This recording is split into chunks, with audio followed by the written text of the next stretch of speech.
नमस्कार दोस्तों, आपके अपने इस चैनल में आपका हार्दिक स्वागत है और मुझे उम्मीद है कि आपकी एमपी टेट इंग्लिश लिटरेचर 1 की प्रिपरेशन बहुत ही अच्छी और बहुत ही बेहतर बढ़िया चल रही होगी।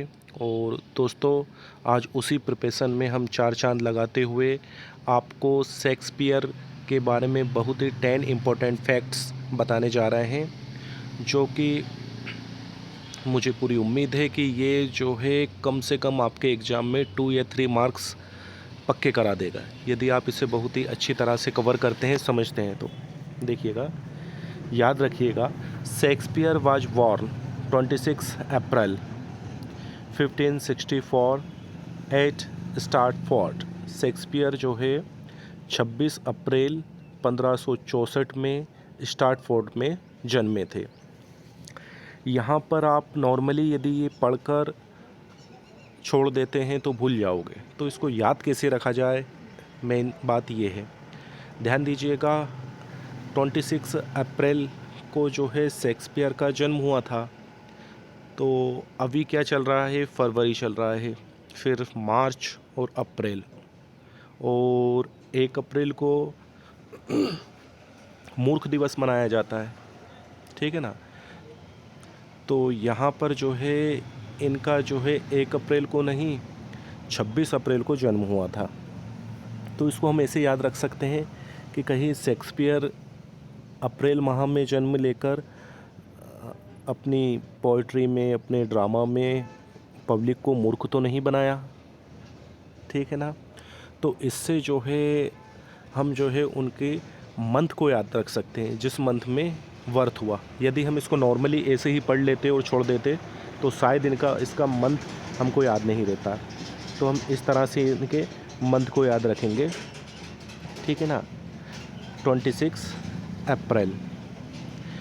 और सन को याद रखने के लिए क्या करें, 1564 1564। तो इसमें देखिए, तो हम ये सोच सकते हैं कि क्या शेक्सपियर जो है 15 ईयर्स के थे, 15 साल के थे, जब जो है 4-6 पोयम इन्होंने लिख ली थी क्या, ठीक है ना। इन्होंने लिखना स्टार्ट कर दिया था क्या, 15 साल के थे जब 4-6 पोयम या 6-4 पोयम इन्होंने लिखना स्टार्ट कर दिया था क्या। तो इससे ये होता है कि स्टार्ट कर दिया था, मतलब स्टार्ट फोर्ट। इससे जो है इनका बर्थ प्लेस हमको याद रहेगा 1564, 26 अप्रैल 1564 स्टार्ट फोर्ट। यदि आप इस सेंटेंस को पढ़कर, इस फैक्ट्स को पढ़कर छोड़ देते तो शायद आपको ये इतना बेहतर याद नहीं रहता, लेकिन अब जो है ये याद रहेगा। शेक्सपियर का जन्म कब हुआ था, 26 अप्रैल 1564। कहाँ हुआ था, एट स्टार्टफोर्ड। स्टार्टफोर्ड से आप जो है इनका बर्थ लोकेशन याद रखोगे, ठीक है दोस्तों। नेक्स्ट देखते हैं, Shakespeare is widely considered the world's greatest dramatist, ठीक है ना। तो इसमें जो है कोई सी ट्रिक लगाने की ज़रूरत नहीं है, वर्ल्ड के सबसे ग्रेटेस्ट ड्रामेटिस्ट के नाम से इनको जाना जाता है, समझा जाता है। लेकिन हम यहाँ पर ये ट्रिक लगा सकते हैं कि हम इंडियन हैं, भारतीय हैं, हिंदुस्तानी हैं, और हमारे लिए तो सबसे बड़े ड्रामेटिस्ट, सबसे बड़े रचयिता कालिदास जी है। अंग्रेज़ों के लिए हो सकते हैं, लेकिन हम जो 200 साल गुलाम रहें तो वो तो उनका शेक्सपियर को ही कहलवाएंगे। सॉरी। नॉर्मली बोला जाता है कि शेक्सपियर जो है पश्चिम के कालिदास है, ऐसा बोला नहीं जाता। कायदे में ये बोलना चाहिए कि शेक्सपियर पश्चिम के कालिदास है, लेकिन वो लोग क्या बोलते हैं कि कालिदास शेक्सपियर है। भारतीयों के जो कालिदास हैं, जो ग्रेटेस्ट ड्रामेटिस्ट है, वो शेक्सपियर है। मतलब मैं यहाँ आपको ये बताना चाह रहा हूँ कि शेक्सपियर की तुलना कालिदास से वो लोग करते हैं, लेकिन कायदे में देखा जाए तो शेक्सपियर इसके कालिदास जी के आजू बाजू भी कहीं नहीं भटकते हैं, ठीक है ना। तो ये इतना सा हमने डिस्कशन किया, इससे आपको याद रहेगा कि वर्ल्ड के ग्रेटेस्ट ड्रामेटिस्ट आप कितना ही बोल लो शेक्सपियर को, लेकिन हम तो हमारे कालिदास जी को मानेंगे। एग्ज़ाम में ऑप्शन जो है कालिदास नहीं आएगा, लेकिन शेक्सपियर आएगा तो आपको याद आ जाएगा, ठीक है ना। He wrote 38 plays and 154 sonnet. उन्होंने जो है 38 जो है प्लेस लिखे हैं। ही रोट 38 प्लेस, उन्होंने 38 प्ले लिखे हैं, 38 नाटक लिखे हैं। तो कितने लिखे हैं? 38, है ना। इसको आपको याद रखना है, 38 प्लेस को, 38 को। तो इसमें जो है आप विदाउट ट्रिक के याद नहीं रख सकते, ठीक है ना। तो इसको हम ऐसे याद रख सकते हैं कि आप में से बहुत सारे लोग, बहुत सारे प्रतिभागी, कॉम्पिटिटर ऐसे होंगे जो कि 38 ईयर्स के होंगे। तो आप आपकी एज से याद रख सकते हैं कि उन्होंने जो है 38 प्लेस लिखे हैं। और सोनेट्स कितनी लिखी है? 154, ठीक है ना। तो इनकी सोनेट्स को हम कैसे याद रख सकते हैं? इनका जो वर्थ ईयर है, वर्थ ईयर क्या है? 1564। तो इसमें से आप 6 को हटा दीजिए, ठीक है। तो क्या बचा? 154 बचा ना। तो ये इतनी ही इन्होंने सोनेट्स लिखी है।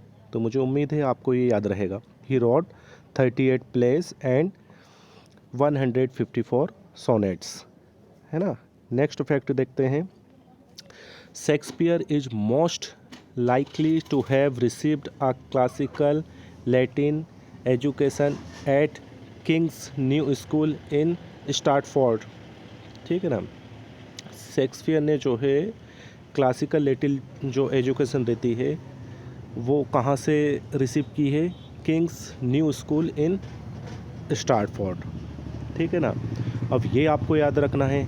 तो आप देखिएगा, शेक्सपियर को इन्होंने क्या है, ड्रामा का किंग बना रखा है। वो ड्रामा का किंग ये कहाँ से बने हैं? किंग्स न्यू स्कूल, जो कहाँ है? स्टार्टफोर्ड में, है ना। तो इससे आपको इनका स्कूल का नाम याद रहेगा एग्जाम में। देखिए, कोई भी व्यक्ति नॉर्मली किसी सेंटेंस को यदि पढ़कर छोड़ देता है तो उससे वो याद नहीं रहता। विशेष तौर से इंग्लिश लिटरेचर की यदि बात करें तो हमको किसी न किसी ट्रिक से उसको मेमोराइज करने की ज़रूरत रहती है। तो मैं यहाँ पर आपको नॉर्मली ये नहीं बता रहा हूँ, ये तो आप भी पढ़ सकते हो, लेकिन इसको याद रखना मेन चीज़ है, वो मैं यहाँ पर डिस्कस कर रहा हूँ। Shakespeare is most likely to have received a classical Latin education at King's New School in Stratford. कहाँ से उन्होंने जो है उनकी जो एजुकेशन, जो प्रारंभिक शिक्षा थी वो कहाँ से किन की थी? King's New School in Stratford. तो हम क्या शेक्सपियर ड्रामा के किंग वहीं से बने? किंग्स स्कूल में पढ़कर, किंग्स के न्यू स्कूल में पढ़कर। कहाँ पर? स्टार्टफोर्ड में। तो इससे आपको याद रहेगा। 5th नंबर वाला देखिए आप point. He married Anne Hathaway when he was only 18, ठीक है। जब वो केवल 18 साल के थे तब जो है उन्होंने एनी हाथवे से मैरिज की, एनी हाथवे से शादी कर ली। तो अब इनकी एज कैसे याद रखेंगे हम? इन्होंने नाबालिग थे तभी शादी कर ली, क्योंकि आज के हिसाब से तो ये 21 साल से, ये 21 साल, ये 21 साल से ज़्यादा होना था तब ये शादी कर सकते थे। और देखिएगा आप, एनी हाथवे क्या उस टाइम पर 26 एज की थी? 26 साल की थी या 18 साल के थे? मतलब एनी हाथवे इनसे 8 साल बड़ी थी, ठीक है ना। Was 3 months pregnant when they married, और 3 महीने की प्रेग्नेंट भी थी वो जब इनसे शादी हुई। तो इसका मतलब ये है कि शेक्सपियर मासूम बच्चे थे और एनी हाथवे मैच्योर वुमेन थी।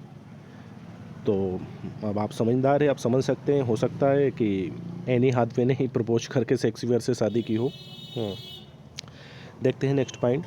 There first child Susanna was born 6 months after their marriage. और उनका जो पहला बच्चा था सुसाना, वो क्या है, इनकी शादी के 6 महीने बाद ही जन्मा था, है ना। वैसे बालक का जन्म 9 महीने का रहता है, लेकिन इनकी शादी के 6 महीने बाद, क्योंकि शादी से पहले प्रेग्नेंट थी वो।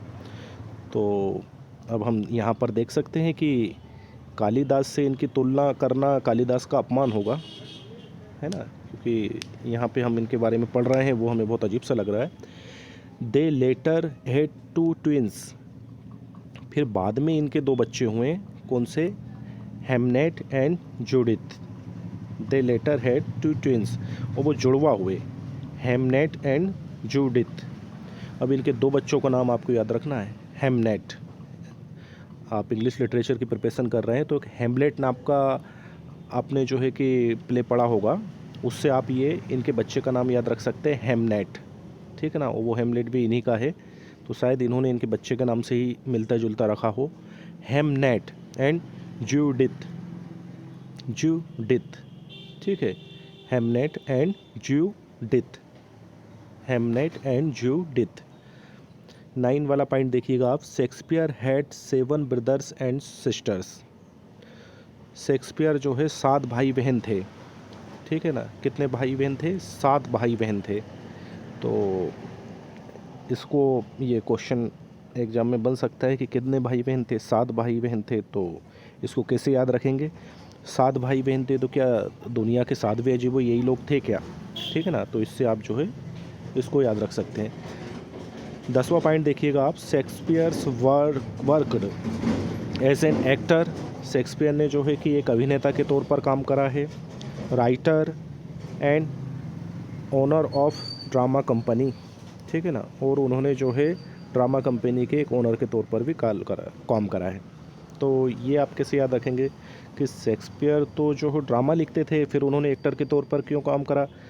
भाई उनके ड्रामा के लिए उन्हें कोई एक्टर नहीं मिला होगा स्टार्टिंग में, इसलिए उनको ही करना पड़ा। ठीक है ना, और उन्होंने ही लिखा है और उन्होंने ही उसको जो है वही उसके ओनर थे। ठीक है, ड्रामा कंपनी के। तो ये तो ईजली आपको याद रखेगा। तो मुझे उम्मीद है दोस्तों, मेरा जो ये पढ़ाने का एक यूनिक और डिफरेंट जो तरीका है आपको बहुत ही अच्छी तरीके से समझ में आया होगा, क्योंकि मेरा मकसद है आपके माइंड में ये मेमोराइज कराना, ये याद रखना, ना कि आप केवल पढ़कर छोड़ दो और फिर एग्ज़ाम में कंफ्यूज हो कि हाँ यार ये मैंने पढ़ा था लेकिन कुछ ध्यान नहीं आ रहा है। लेकिन जब हमने इसको डीपली डिस्कस किया है तो मुझे उम्मीद है कि आपको फ़ौरन याद आ जाएगा, या कहीं भी आप ये पढ़ेंगे सुनेंगे तो ऑटोमेटिक आपको क्लिक होगा। देखिए हमको पता सब रहता है एग्ज़ाम में, लेकिन उस टाइम पर 4 ऑप्शन में हमारा माइंड क्लिक होना चाहिए। अब यहाँ पे देखिए उनका शेक्सपियर का एग्ज़ाम में 4 ऑप्शन दिया है आपको, तो मंथ से आप जो है आइडेंटिफाई कर लेंगे कि किस मंथ में उनका जन्म हुआ था, मार्च, अप्रैल, मई, जून, जुलाई। तो आपको याद आ जाएगा कि हाँ यार मैंने यूट्यूब पर एक वीडियो देखा था, वहाँ पे अप्रैल मंथ को इस तरह से समझाया गया था कि क्या इन्होंने इनके ड्रामा के ज़रिए हमको बेवकूफ़ तो नहीं बनाया अप्रैल मंथ में जन्म लेकर। तो आपको फ़ौरन याद आ जाएगा और आप 20 अप्रैल देखोगे और क्लिक कर दोगे। ठीक है ना, लेकिन फिर अप्रैल मंथ यदि 2 बार दिया होगा तो फिर आप क्या करोगे? 26 अप्रैल है ना, तो किससे आइडेंटिफाई करोगे? 1 अप्रैल को मूर्ख दिवस मनाया जाता है, तो 1 फिर 2 आ रहा है। ठीक है ना, तो 26 2 आ रहा है ना, 26। ठीक है, फिर क्या आ रहा है? आप ईयर कैसे याद रखेंगे? है ना, 1564। मतलब क्या है कि 15 साल में क्या इन्होंने 4 6, ठीक है ना, 4 6 बोलेंगे, फिर 6 को आगे रखकर बोलेंगे 1564। ठीक है ना, तो 6 4 क्या इन्होंने प्ले लिख लिए थे, कहाँ पे स्टार्ट कर दिया था लिखना, तो स्टार्ट फोर्ड आपको इनका लोकेशन याद रहेगा, आप ये क्लिक करोगे और लिख दोगे।